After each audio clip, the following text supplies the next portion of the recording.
What you're about to experience is one man's quest to see beyond the tumultuous period we're in and to envision what lies just beyond our grasp, yet well within our reach. Welcome to Larry Rifkin's America Trends, where the future has arrived, and it's just in time.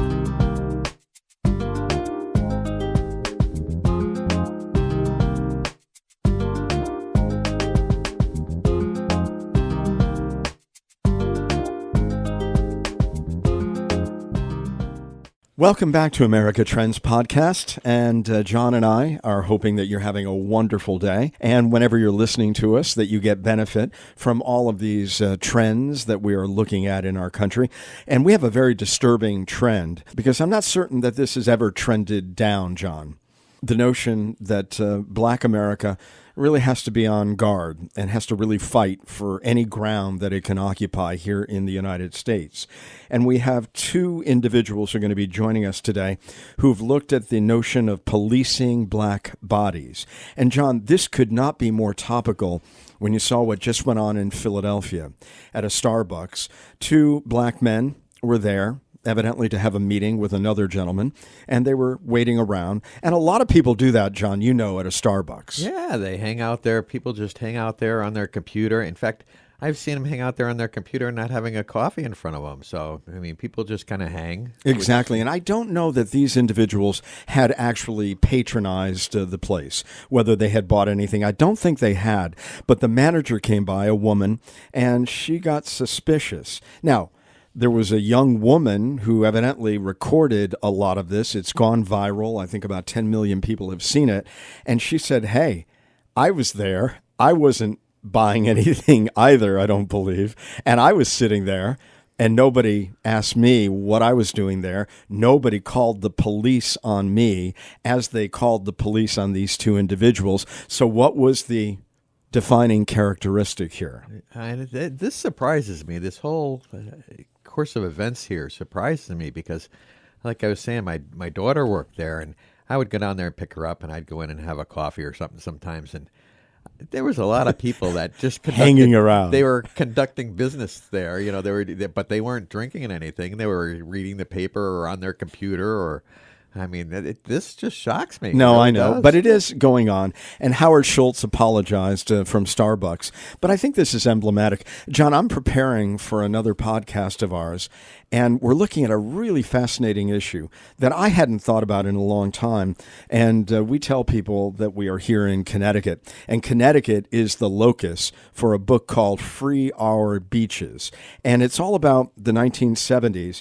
And the fact that, public beaches in Connecticut have never been terribly public. And I know you come from an area of the state where a lot of private associations came about.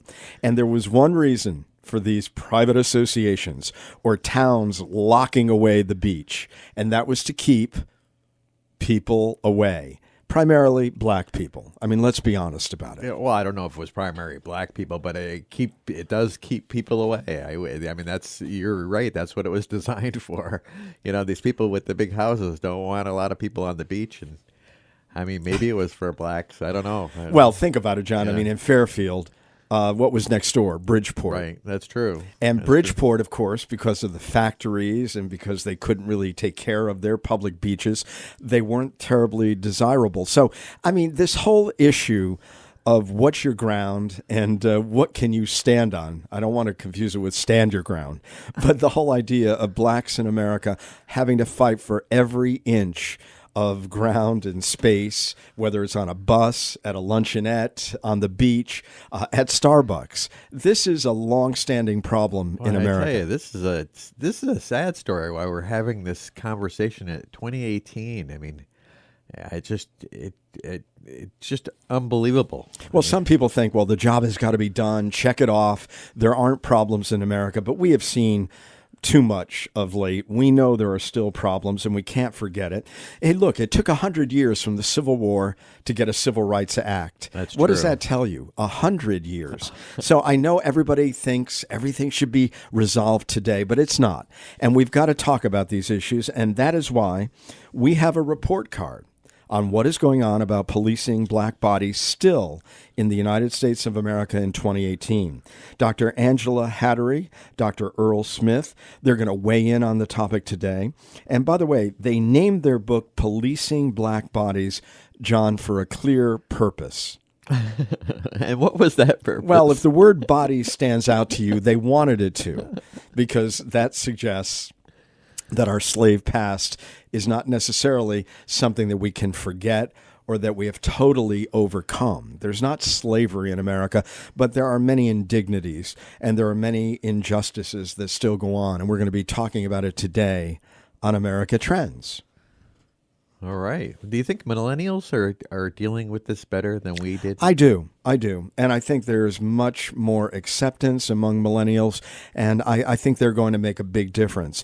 But we're still time away. There. We're not there. A bit away. Let's take a listen. The book is called Policing Black Bodies, How Black Lives Are Surveilled and How to Work for Change. And, of course, it's written by Dr. Angela Hattery and Dr. Earl Smith. And, Dr. Smith, let me ask you, the use of the term black bodies was certainly intentional in the title of your book, and many might connote the old terrible practice of slavery in that, and yet most Americans believe we have left that brutal and disgraceful part of our past behind. But are you suggesting that there are many vestiges of it that we need to be mindful of? Absolutely. We chose the term deliberately because it resonates with us to days gone by that haven't really gone by. And explain that to us. Many people might think that we are in a post-racial period. That's what a lot of people said after the election of Barack Obama as our president. But you're suggesting that we have no signals of that sort at all. Yeah, I think for us, we spent a lot of time thinking about the post-racial era and how all of this was supposed to come into being after the election of President Barack Obama.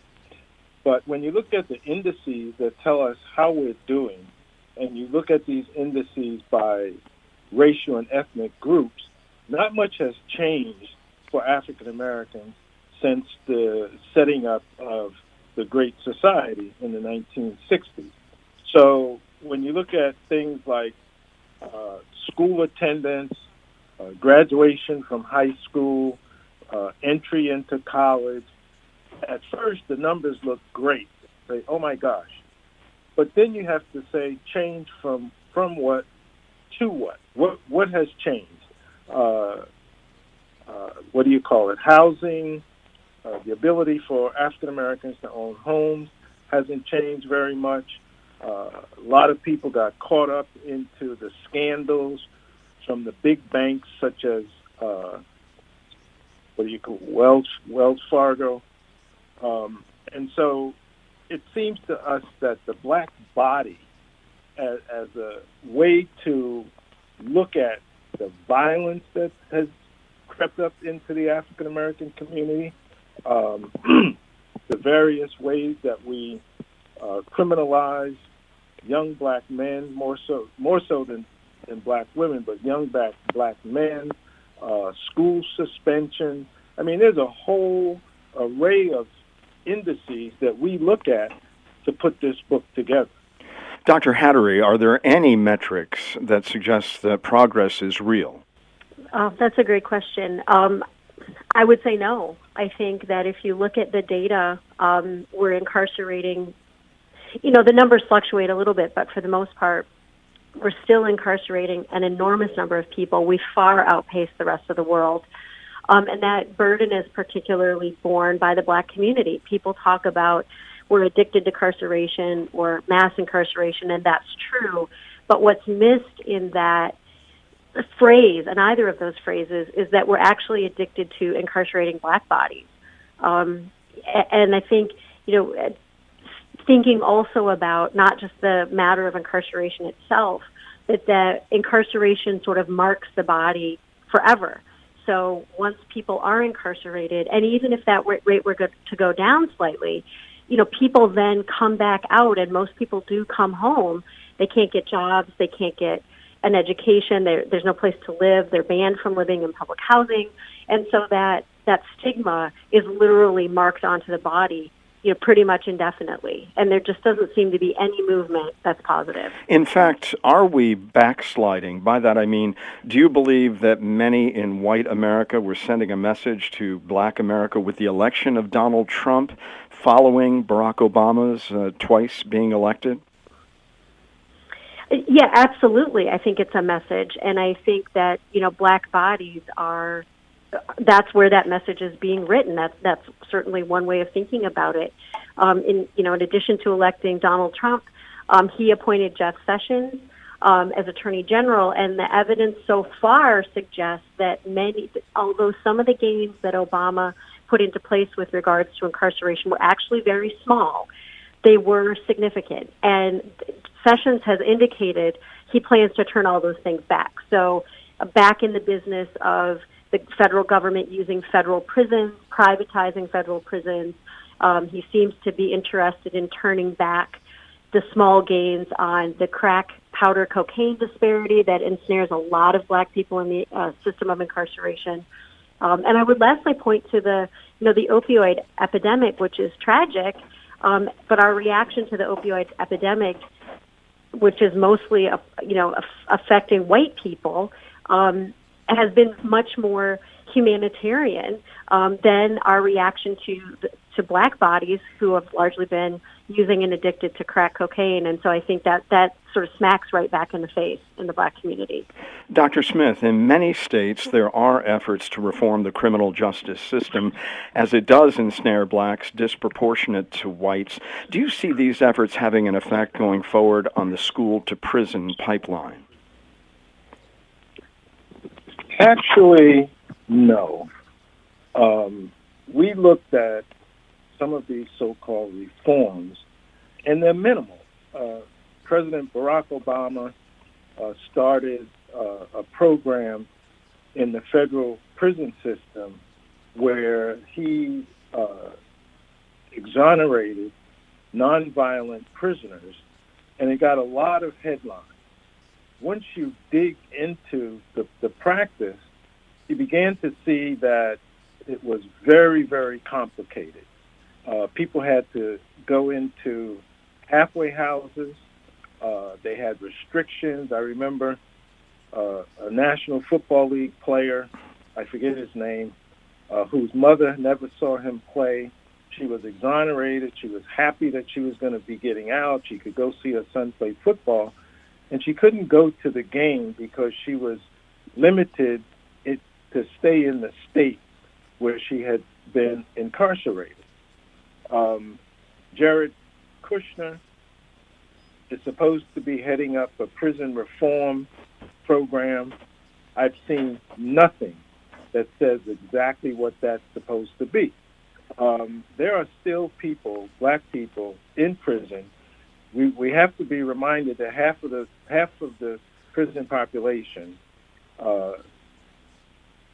is African American, and there are still African American men and women incarcerated who were involved in the drug trade, and some of these people, 185,000 of them, are doing life without the possibility of parole.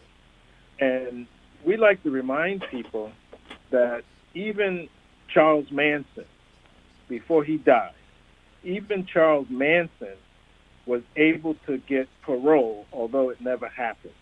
He had a sentence that would have allowed him to get parole. Dr. Hattery, as easily as you can you unpack the tangled effects of race, social control, and public policy within the context of the criminal justice system as an example? Sure. I think that one of the things we spend a lot of time with in the book is interrogating criminal justice policies and looking to the degree to which the language we use in the book is the theory of colorblind racism. And the theory of colorblind racism is actually much simpler than it sounds. It simply means that there are sets of policies and practices that appear to be race neutral but are not, in fact, race neutral. And so we spend a lot of time in the book talking about policies that everyone could rally around and be in favor of. For example, we don't want pregnant women using drugs. And so we can all say that that's not a good thing and we want to reduce that practice. And that appears to be colorblind. But in actual practice, what it means is that when white women are pregnant and addicted to drugs, they get sent to rehab. And when black women are pregnant and addicted to drugs, they get sent to prison. You talked briefly a minute ago about the school to prison pipeline. There are tons of we don't want kids doing certain things in schools.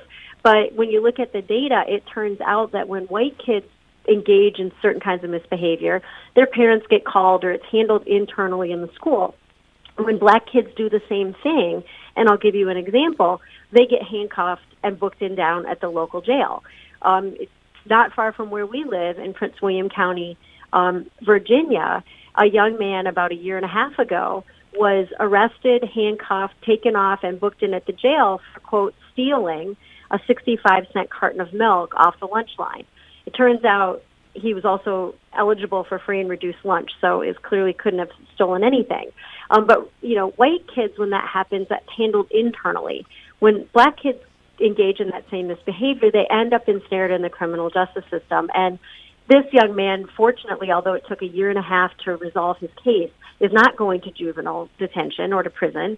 But a lot of kids do, so it's, we spend a lot of time thinking about how are policies devised, how are they sold to the public, and then how are they implemented. And if we're not looking really carefully at the implementation, we can think that things are, not racially biased or that, quote, we live in a post-racial society. So we really invite readers to do that same exercise, look at policies and practices, and see if they're enforced in a way that is actually disadvantaging one group rather than the other. Dr. Smith, is it easy to say that some of these injustices or inequities are in different regions of the country, or is this generally what we see across the nation? We would argue that the severity of these policies and practices may differ, but generally this is what you see straight across the country. And state prisons, for example, different states have different practices. So you might end up interviewing prisoners who are in solitary confinement in one state, and these men and women will have certain kinds of benefits that you won't find in another state, say like New York. What I'm getting at here is some states, and most of these practices are the result of lawsuits brought by prisoners, but in some states you might have prisoners who have access to what we would call iPads. They can download music, they can read books on their devices. They can have televisions, little small TVs in their cells. And so if you just look in from the outside, you would say, oh my gosh, these are great privileges. But then you talk to prisoners who are incarcerated, say, in the New York system, and they have none of this. And in many of these prisons, they put the telephones that prisoners use to call their families, they put them outside in the yard. So if it's snowing, if it's raining, whatever, you have to use the telephones outside. The various kennels that are used for exercise in some prisons look just like that, dog kennels. So we think that these are national policies. They just differ in the severity from one state to another. Dr. Hattery, in your book, you describe the ways that society regulates African Americans in a host of ways. As you describe it, this control runs from schoolrooms to prison cells, as was just indicated by Dr. Smith, to create a new plantation economy. Please connect the dots for us. Help us to understand this. Sure. So one of the things that we talk about in the book that I think a lot of people don't know about until they dive in and look at it or pay attention to it is that After emancipation and the end of formal slavery, you have the Jim Crow system and the plantation economy system and sharecropping, in which the labor of black bodies is being exploited for the financial capital gain of white people.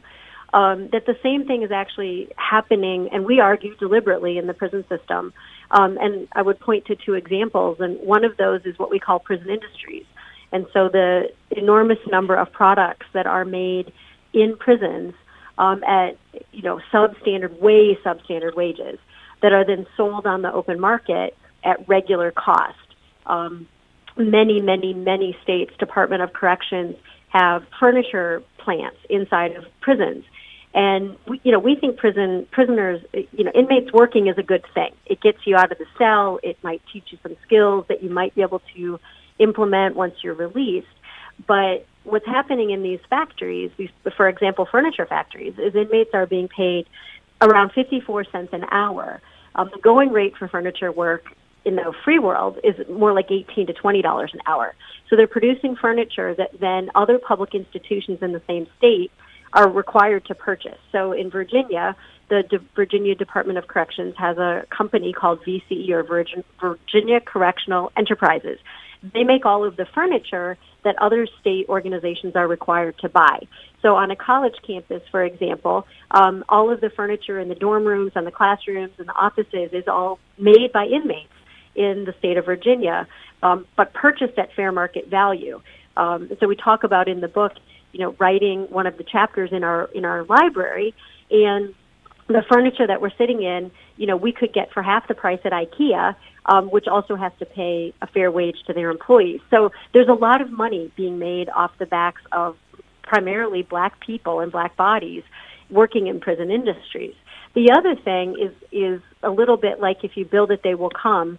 When you build prisons, you have to fill them. Otherwise, you're losing money. And so private prisons in particular have contracts with states where they are required to send a certain number of inmates to the private prison at a pretty high cost. And so just the idea, I think, would turn a lot of people's stomachs that we actually live in a society where we are making money simply off of the incarceration of bodies, and most of those bodies are black bodies. And so when you think how that connects, it's not that far afield to think this is just a more modern day version of slavery in the plantation economy.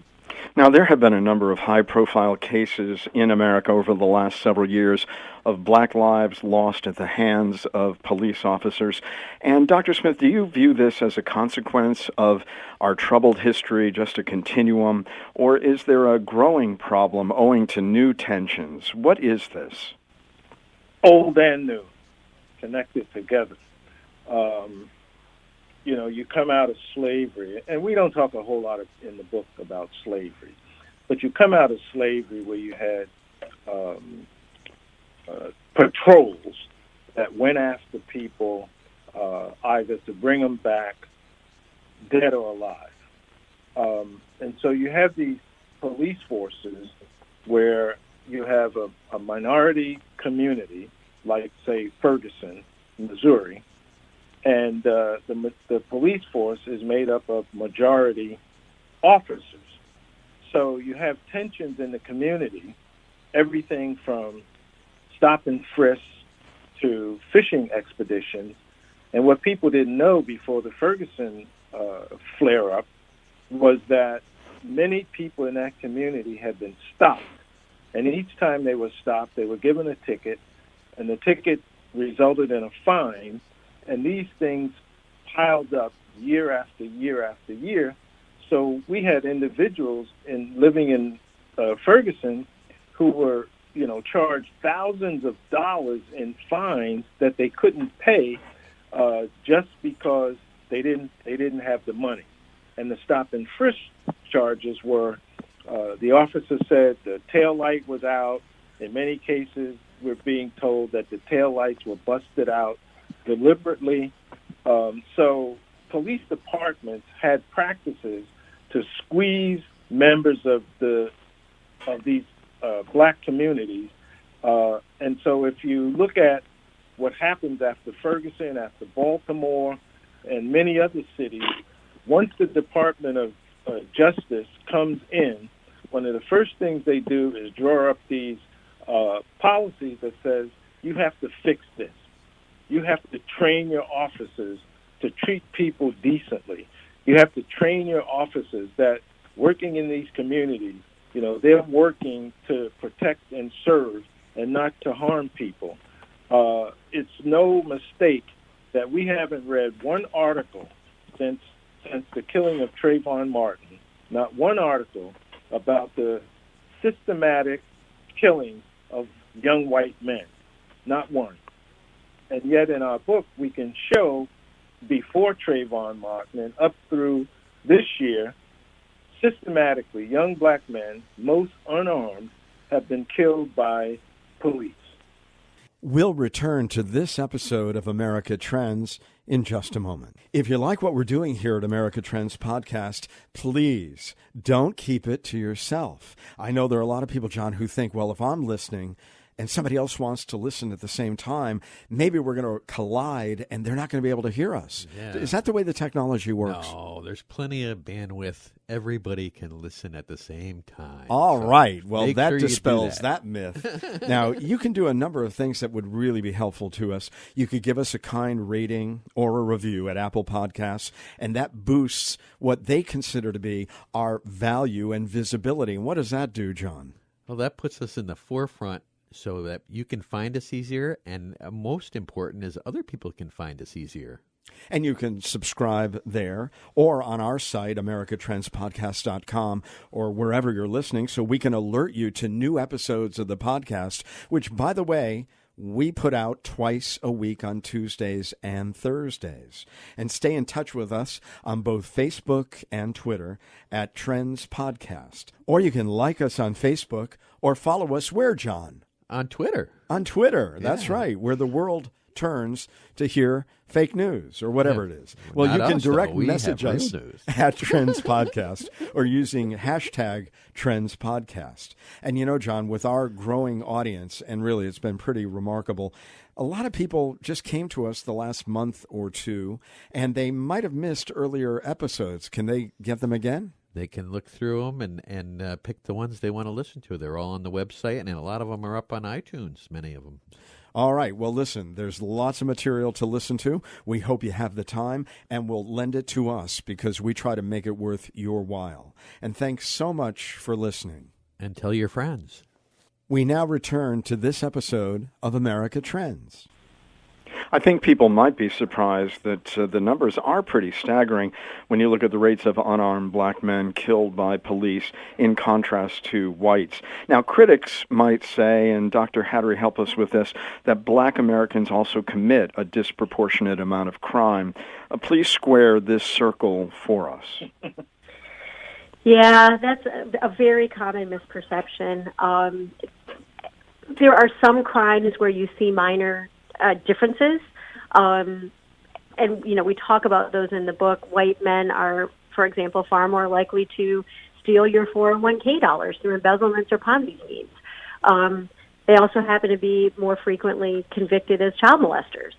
Black men do commit higher rates of homicide, for example. But the differences are not that great, much less than what most people probably believe.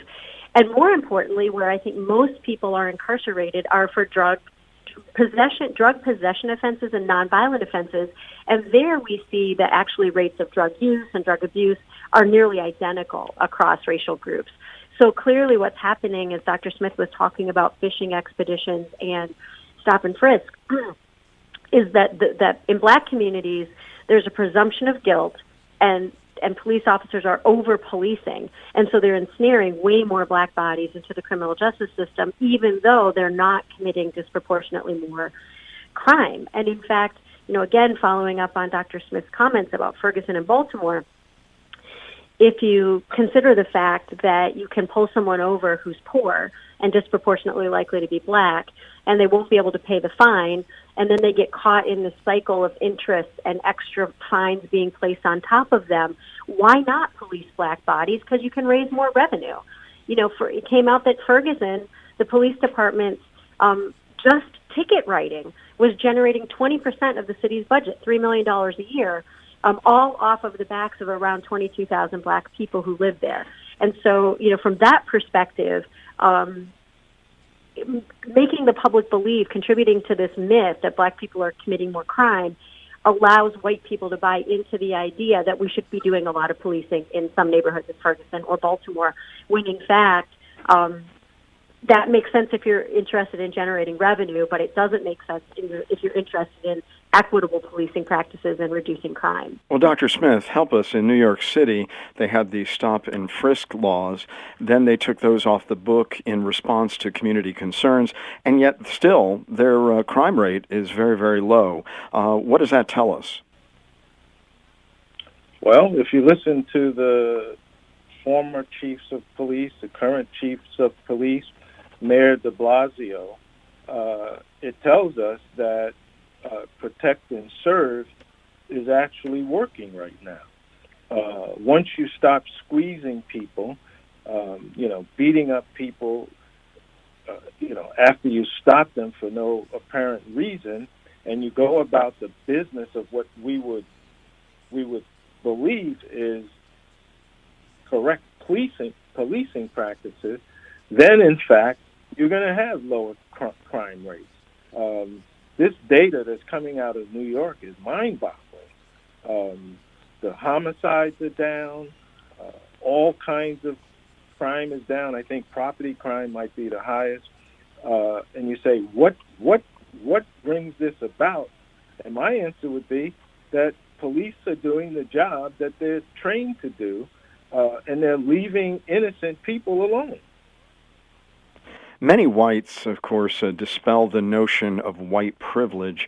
In your mind, Dr. Hattery, what is the definition of it in our society? How clearly is this concept played out in the actions surrounding white and black? I think a lot of people think about white privilege as simply an individual condition, so that as a white person you are treated differently when the police see you driving down the road, they treat you differently, or the example of opioids, that white people are less likely to be sent to prison, and those are individual privileges. But what we talk a lot more about in the book are the kind of baked-in structural privileges.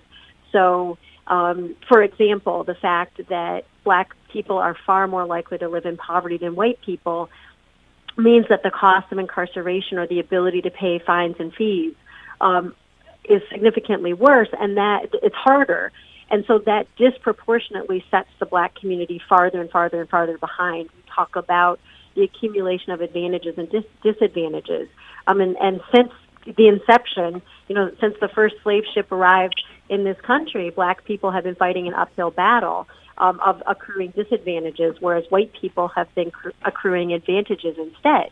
And one of the ways that the criminal justice system exacerbates that, beyond just individual bodies being incarcerated, is the toll that incarceration takes on Black communities. And so we talk in the book about, if 1/3 of Black men will spend some time in jail or prison and end up with a felony record, and that's even, that's across the board. Then if you look at low-income communities like the community Freddie Gray lived in Baltimore, or the community that Mike Brown lived in Ferguson, the rate is probably more like 70 or 80% of the Black men in those communities will at some point in time go to jail or prison and come back with a felony. One of the outcomes of that a lot of people don't think about is the fact that now they've lost their right to vote. So you may have entire Black communities virtually disenfranchised, and now they can't forget about choosing the president. They can't choose their school board members. They can't choose their mayor. They can't choose their deputy. And so that kind of sort of disadvantage accrues as a privilege to white communities, who then get a much greater say in who's, governing local politics, for example. I think that's, it's important for people to realize the structural part of white privilege, not just the individual part of white privilege. Well, it's a profoundly interesting book, Policing Black Bodies. And Dr. Smith, in closing, a lot of the information that we have put forward today is rather bleak, but you do offer approaches that we can take to make things just a bit better. Why don't you leave us with some of those, and then we'll encourage people to get the book. Can I toss this question over to Dr. Hattery? Of course. Sure. So we were actually encouraged by our editor to end the book on a higher, more positive note. And we have a number of recommendations, everything from larger scale recommendations like, lobbying your Congress people, but also being aware. Part of what we think will make a difference is to be aware of what's happening so that you're not blind to, this system that's operating kind of invisibly behind prison walls. But we also have tons of recommendations for what you can do in the next 30 days. So, thinking about felony disenfranchisement, join a drive to reenfranchise people who've returned from prison in your community. Volunteer in a school so that no kid who takes a 65-cent carton of milk off the lunch line ends up handcuffed in the back of a police cruiser. Donate books to a prison library. We've spent time with people in solitary confinement, and it's endlessly boring. Get a prison pen pal. Anything to sort of break the monotony. Make a note that, boycott businesses that are producing their commodities in prisons, and that, people are not being paid a fair wage. We feel like there's just a lot of ways that actually in your own community, people can make a difference. And if a whole bunch of us do it, imagine what an amazing difference that could be. The book is called Policing Black Bodies, How Black Lives Are Surveilled and How to Work for Change. Dr. Smith, Dr. Hattery, thank you for being with us today here on America Trends. Thank you. Thank you for the opportunity. Great question. Oh, thank you. It was awesome.